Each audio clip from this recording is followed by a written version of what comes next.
Talagang dudurugin na yung mga Duterte, mga kababayan ng Marcos administration. Patong-patong na kaso ang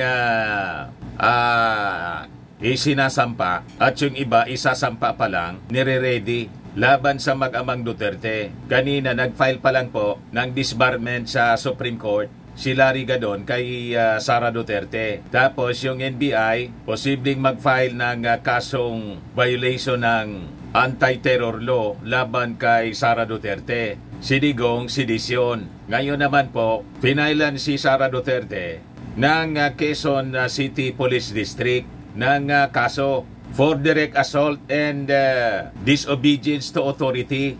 Yan po, oh.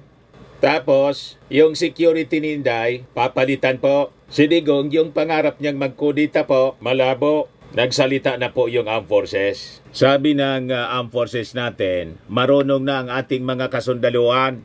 Hindi na mauto mga kababayan ngayon ang ating mga kasundaluhan. Tapos si Trillanes, magpa-file uli ng kaso laban sa mag-amang Duterte.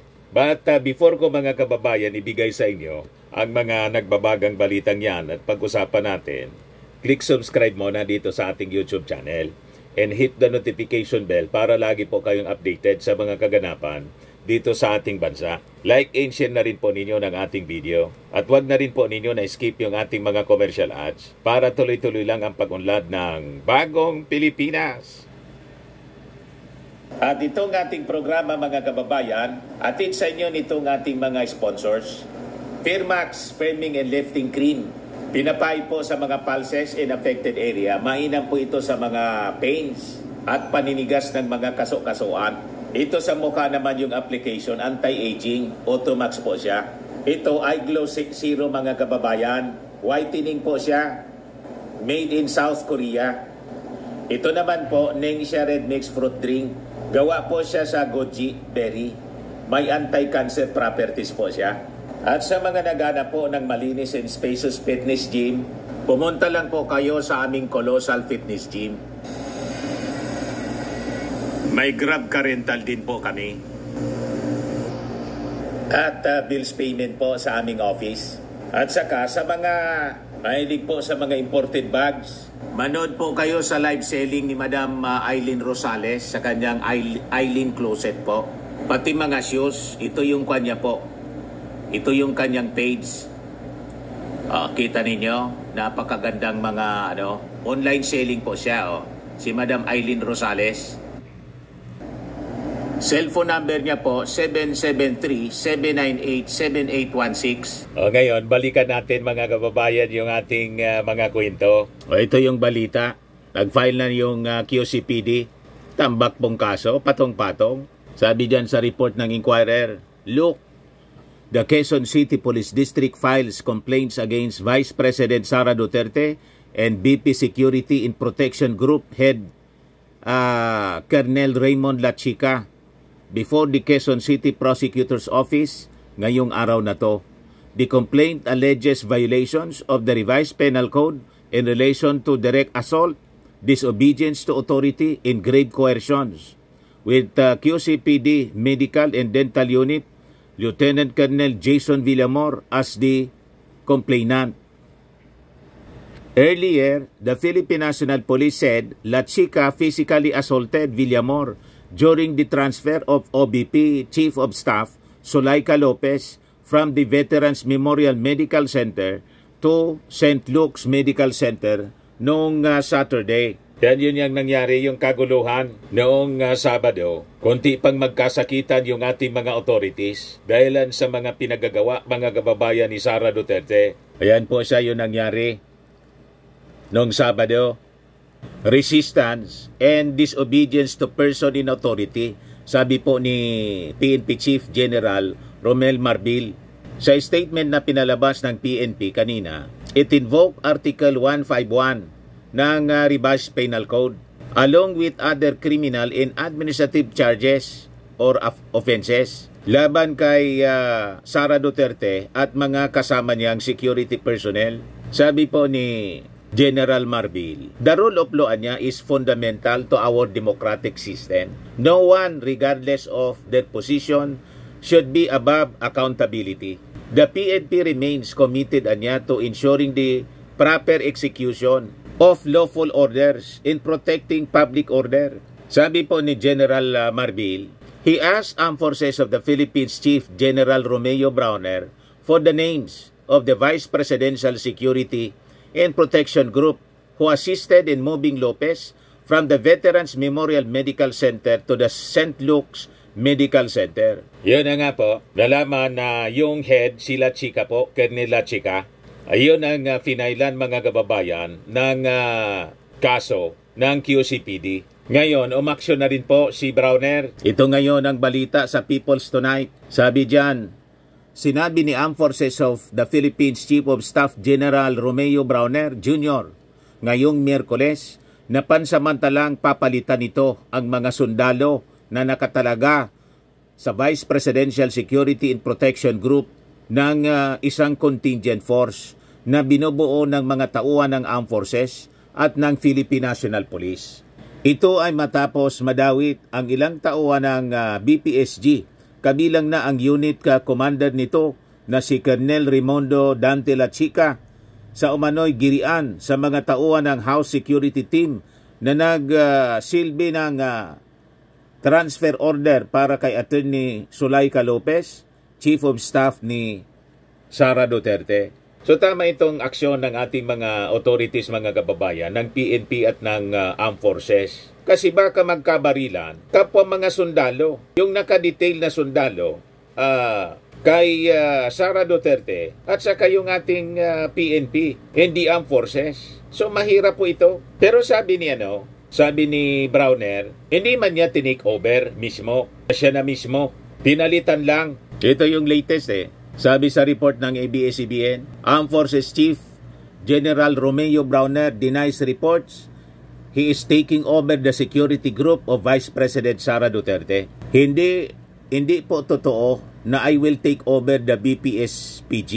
It is still under the Presidential Security Command. Pero siyempre, minomonitor niya yan, ang movement, baka kung yung Presidential Security Command under the BPS-PG, maging private army na po ni Sara Duterte. Siyempre, yun po ang iniingatan. Kaya nga, kanya-kanya na po na-file na kaso. Kung ma-file po ang asunto kay Sara Duterte na violation ng anti-terror law, malamang si Sara po arestuhin ng ating mga authorities at ikulong. At baka masundan na po ito kasi yung minority black, yung makabayan black, sinusulong na po mismo yung impeachment laban kay Sara Duterte. Kasi isa siyang banta sa national security, banta mga kababayan sa ating Pangulong Bongbong at sa peace and order ng ating bansa ang mismong mag-ama. Ngayon, sa panggagatong ni Rodrigo Duterte sa ating armed forces na mag-withdraw ng support sa ating Pangulong Bongbong Marcos, ito yung reaksyon ng armed forces. Ano anya mapapala namin? Makakatulong ba yan sa ating bansa? Kung madadamay pa kami sa gulo? Ay yung retired pala to. Pati pala yung retired generals, mga kababayan, ayaw sumuporta dito sa panggagatong ng gulo ni Rodrigo Duterte. Dito muna tayo sa mga active members. Ito yung sabi ng mga active members ng ating armed forces. Sabi ni Sergeant Major Feliciano Lasso, marunong na niya ang ating kasundaluhan. Pakinggan natin, mga kababayan, yung kanyang sinabi. Sa tingin ko, wala na. At kung meron man, hindi na marunong ng ating mga kasundaluhan. Marunong ng mga kasundaluhan. Hindi na yan sasama. Hindi na nila maiinganyo para sumama sa kanilang personal na dikay. May mensahe po ba kayo? May pagkakas?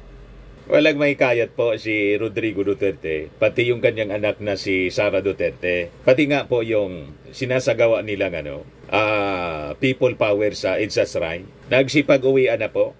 Mga 100 persons na lang po yung natira. Pinagtatawanan ng mainstream media po. Nandun yung mga vloggers. At naghakot pa sila. Kinonfirm ng PNP ni Jane Fajardo na nagkahakutan at nagkabayaran. Ito po yung report ng DCWB.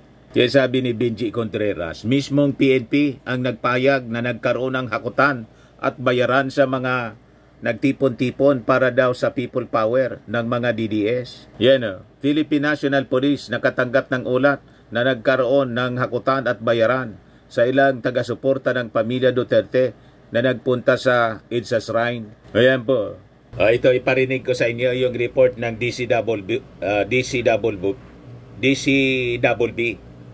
Ayan At sabi rito, nabawasan na sa report kay Igan ni Mark Makalalad. Pakinggan natin. Nabawasan na ngayon na Igan itong mga taga-suporta ng pamilya Duterte na nandito ngayon sa Yan na lang, EDSA Shrine. At kung kahapon ang tansa ay nasa mahigit 400 yung bilang nila, ngayon ay 100 na lamang hindi mag 500 bilang ng Quezon City Police District at ng ngayon 100 na lang. Sa mga oras ito na mamahagi ng libreng pagkain na nitumin ang ilang mga volunteer sa mga taga-suporta ng pamilya Duterte. Pila-pila sa pagkuha ng burger, biskwit at bottled water. Yan yung pinamimigay. Yan padala siguro ni MJ Kiambao Reyes. Mga tubig at yung ginawang burger. Tapos pinalot, yun yung binibigay. Ngayon pag naubusan, ang binibigay sa kanila biskwit, tapos may bottled water, kahon-kahon yung nandito. Pinagtatawanan na lang po. Pagkain na baka nga yung iba kumuha lang ng pagkain. Sa ngayon, nasa labas ng Shrine of Mary Queen of Peace ang nasaan yung confidential funds? Pananggalang sa init ng araw at na milyon-milyon. Habang meron naman ng iba na nagpa-vlog sa sitwasyon. Natunaw na. Pero iba yung sinasabi. Nagkakanya-kanya sila ng gastos. Daang-daang libo na pong tao ang isang daan sabi ng PNP kanina. Pag ang mga vloggers daw nag-report, daang-daang daang-daang tao na. Libo-libo. Dapat totoo. Pero alam mo, meron kasi ditong na command post. Dito lamang sa EDSA. Kaya sila mga kababayan. Sa whiteboard yung tali ng mga pulis So ina-update nila yan kapag nadadagdagan tsaka nababawasan. Walang mahikayat. Sino bang sasama sa mag-amang yan na may tama? Kaya maging yung mga retired generals po, ayaw sumama po. Ano mapapala namin? Makakatulong ba sa bansa? Kung madadamay pa kami sa gulo? Reaksyon ni Retired Armed Forces of the Philippines Chief General Dionisio Santiago na nagsilbi sa gabinete ni dating Pangulong Rodrigo Duterte bilang hepe ng Dangerous Drugs Board sa panawagan ng dating presidente laban sa Pangulong Ferdinand Marcos Jr. Mga generals, mga kababayan na naglingkod kay Digong, panahon ni Digong, karamihan nasa gobyerno na ng ating Pangulong Bongbong. Si Anyo.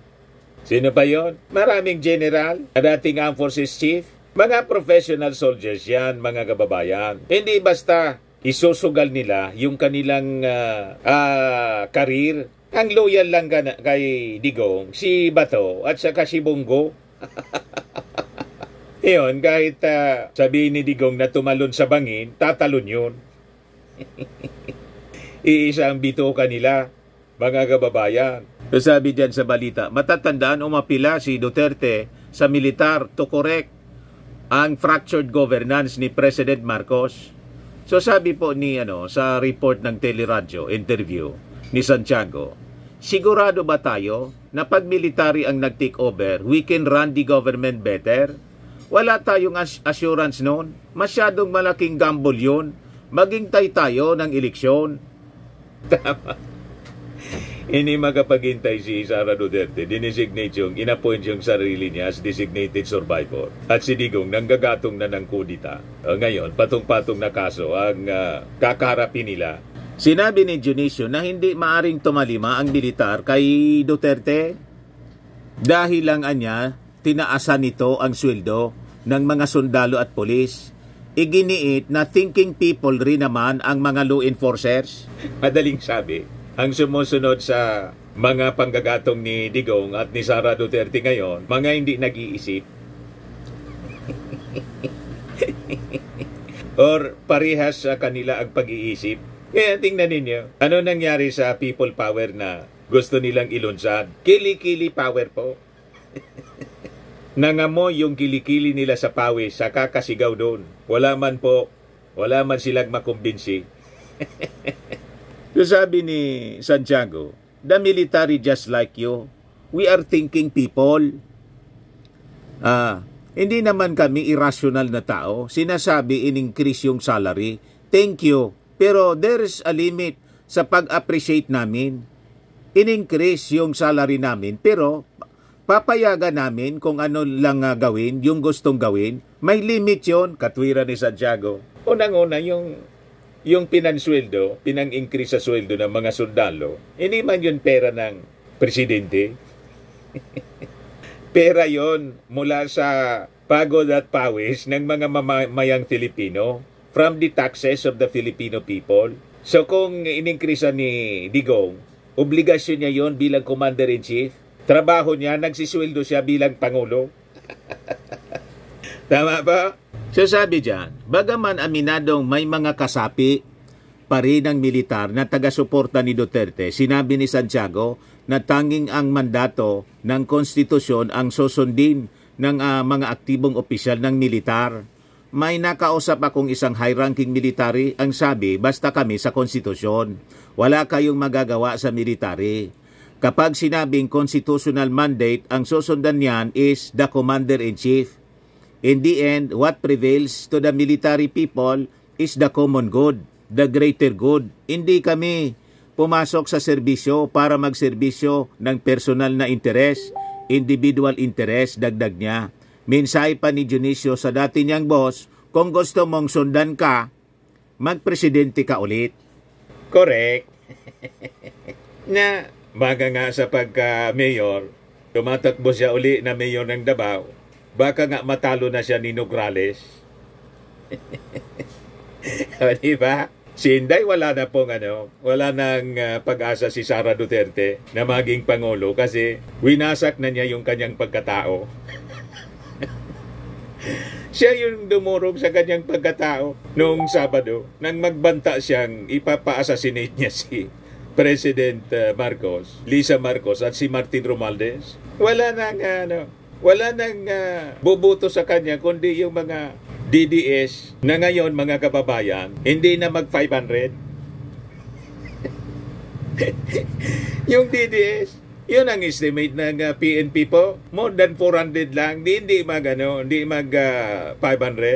Ngayon nga po, sabi, mga 100 na lang, sabi ng report ng DCWB. Sino bang magugusto sa pagkataon ni Sara Duterte? Gustong pugutan ng ulo yung ating Pangulo? Nasa tamang pag-iisip pa ba yan? Tapos magbanta in public? Wala pang ganyan in the history ng mundo. Wala pang vice-presidente, senador o congressman na nagbanta sa pamamagitan mga kababayan ng Zoom meeting. Kung hindi iniwanan na ng katinoan, ano ang tawag po ninyo kay Sara Duterte ngayon? So ang inabot niya po, patong-patong na kaso. O ito pa, si Trillanes, may sinasabi ngayon. Pakindigan natin kung anong sinasabi ni Trillanes. This is a joint effort. Kasi, hindi, definitely not makabayan. No? Alam mo anong plano nila, pero iba ang This November is a file. Sir, kasi kita remember, yung Duterte times, pinasuan ng citation si Lenny. Kasi tingin nila, wala siyang immunity from suit. At kailangan pa ba, o di pa pinasuhan nila siya ng citation? Okay. Those are two different things. Pwede siyang kasuhan criminally, in fact, kinakasuhan niya siya ngayon. Pero kahit na kasuhan ka ng criminal cases, still, Vice President ka pa rin. So anything that happens to the President, pwede ka pa rin maging Presidente. So mas mainam yung... Kailangan matanggal ito sa pwesto. Hindi nyo ba? Sabi ko may topak eh. Alam naman natin, hindi naman tayo psychiatrist, pero alam natin yung may topak at yung normal. Ito hindi ito normal. Sir, kailan ang impeachment? Makabayan says, December sila ikaw yung grupo nila. Sabi ko nga sa inyo, abangan nyo na lang. Ipa-file na yata po. Natin na lang. Makabayan Black. Basta, ay, hindi katagalan ng antay nyo. Yun na lang.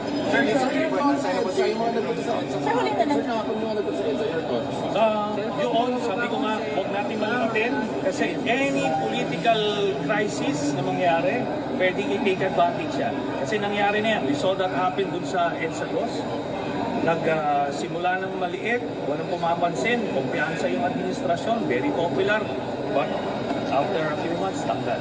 So, kailangan magmatsyag. Bottom line, hindi na dapat makabalik sa pwesto itong mga Duterte kasi malaking perwisyo ang ginagawa nito sa bayan. Sir, gano'ng karami yung may simpatsya kay Duterte sa info ninyo? Ilang percent? Siguro mga less than 5%. And mainly mga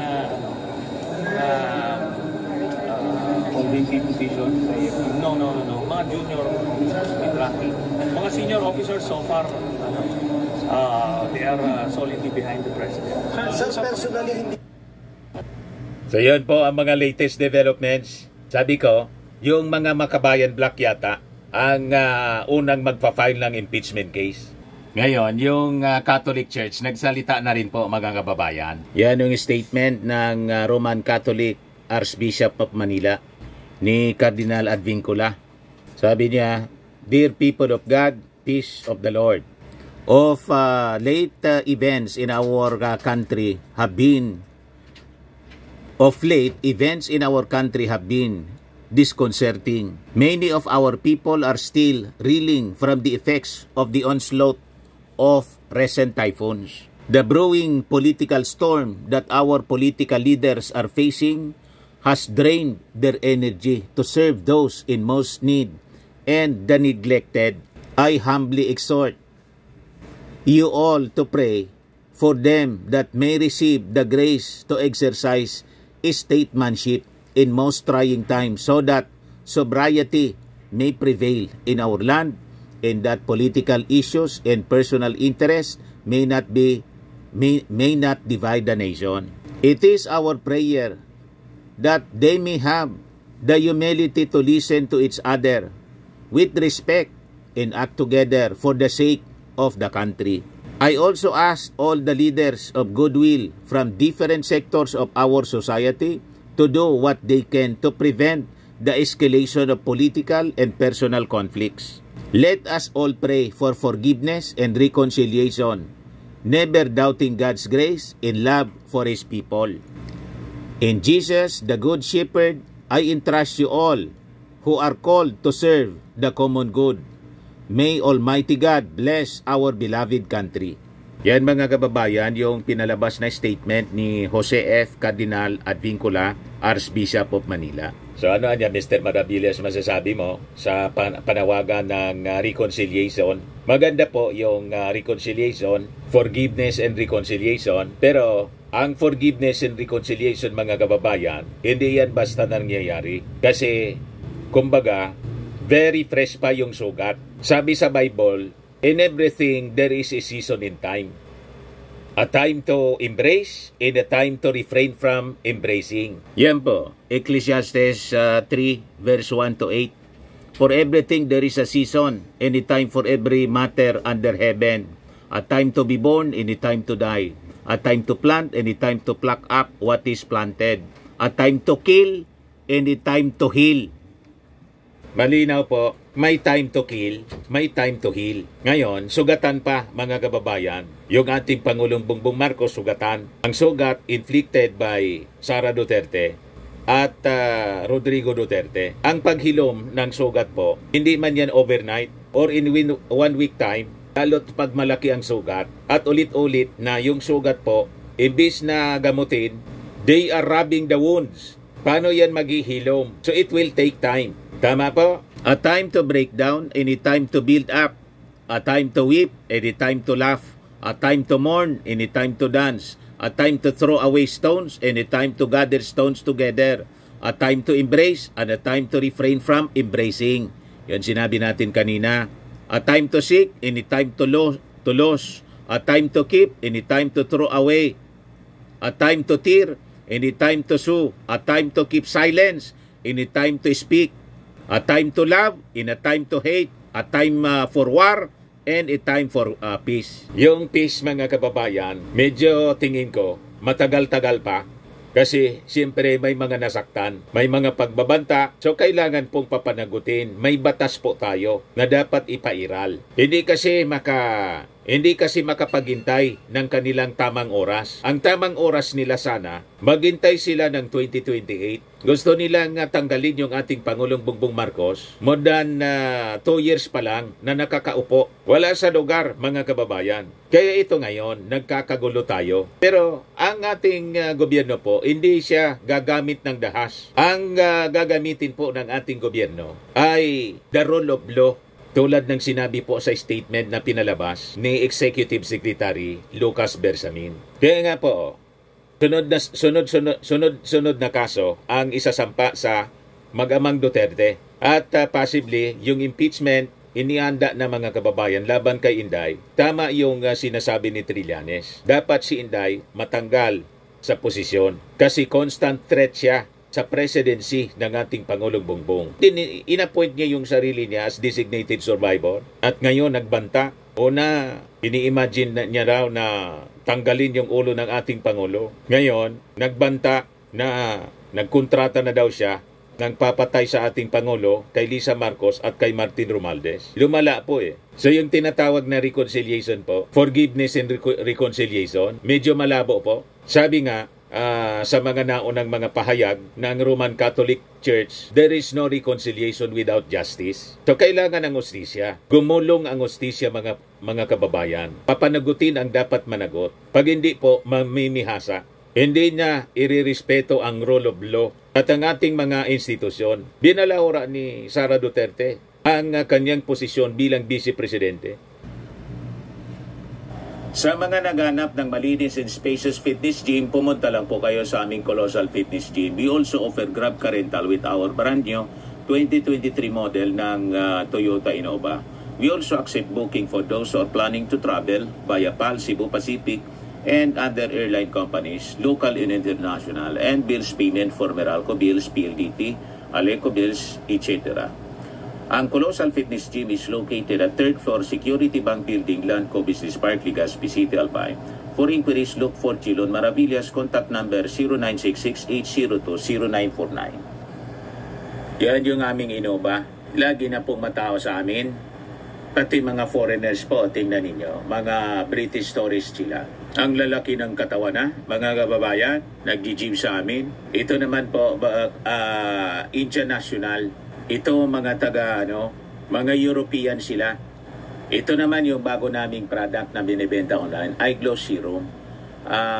Whitening po siya galing sa South Korea. Tingnan ninyo yung epekto sa aking anak na architect entrepreneur, Riz Maravillas. For inquiries, look for Riz Maravillas on FB. Ito naman po, Firmax Firming and Lifting Cream. Pinapahid po ito sa mga pulses and affected area. Mainam po ito sa mga pains at paninigas na mga kaso-kasuan. Ito po, Automax Radiant Serum. Sa mukha naman yung application. Anti-aging po siya. You will look 10 years younger than your age. Sa mga cancer patients naman po, baka lang gusto niyo itong itry. Nengxia Red Mixed Fruit Drink. Hindi man po siya gamot, food supplement siya. Kaya lang, gawa siya mga kababayan sa goji berry. Yung goji berry may anti-cancer properties. Yung mga inquiries ninyo, dumiretso na lang kayo sa aming messenger sa Facebook para masagot namin agad. Ayos po, ako po si Dante Maravillas. Bye-bye. God bless.